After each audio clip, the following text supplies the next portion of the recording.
আমার president Mrs সওদাগর সাহেব সেদিন স্বীকার করেছে যে আমি আমি নাকি সাকসেসফুল হয়েছি। আসলে প্রেসিডেন্টের পরেই আমার পোস্টটা, আমার জায়গাটা, আমি সেটা খুব সম্মানের চোখে দেখছি। এবং আরেকটা বিষয় আপনাদের ক্লিয়ার করতে চাই, সেটা হলো এর আগেও কিন্তু আমি সিনিয়র ভাইস প্রেসিডেন্টই ছিলাম, এবং সেই কারণে মিসেস সওদাগর উনি যতদিন, আমার সম্মানিত প্রেসিডেন্ট যতদিন আমেরিকায় ছিলেন, প্রায় 1.5 বছর, এই 1.5 বছর কিন্তু সমিতিটা আমি চালিয়েছি। তো এটা একটা অভিজ্ঞতা হয়েছে। অবশ্যই আপনারা আমার সাপোর্টে ছিলেন, আমার বিপক্ষে বদনাম লিখেন নাই বা পারি না এরকম কথা লিখেন নাই বলেই সাপোর্ট করেছেন, এই জন্য আমি পেরেছি। 2টা পিকনিক গেছে, 2টা ইফতার পার্টি গেছে, যেটা ছিল অনেক চ্যালেঞ্জিং, অনেক বড় বড় 2টা চ্যালেঞ্জিং। এই কাজের জন্য আমাকে কনভেনার করা হয়েছিল।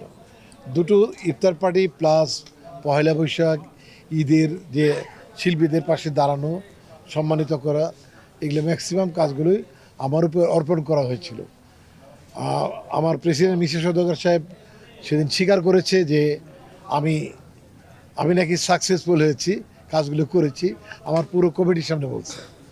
তো এটা আমি খুব প্রাউড করি এবং মনে করি যে আবার যেহেতু এতগুলো ভোট আমাকে দিয়েছে, মানে এত বড় বড় লিজেন্ডরা আমার কাছে, মানে লিজেন্ডদের পেরিয়ে এসে পাস করেছি, ওনাদেরকে আমি পায়ে হাত দিয়ে সালাম করি।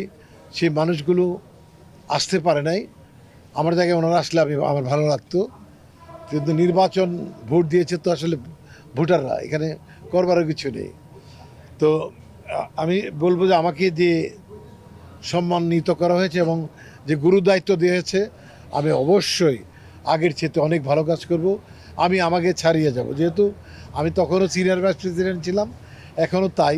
আমার দায়িত্ব আমি নিচ্ছি, আমি আগের তাইবকে ফিরিয়ে যাব, আমি অতিক্রম করে ফেলবো ইনশাল্লাহ। দেশে দেশে সবার সাথে দ্য নিউজ।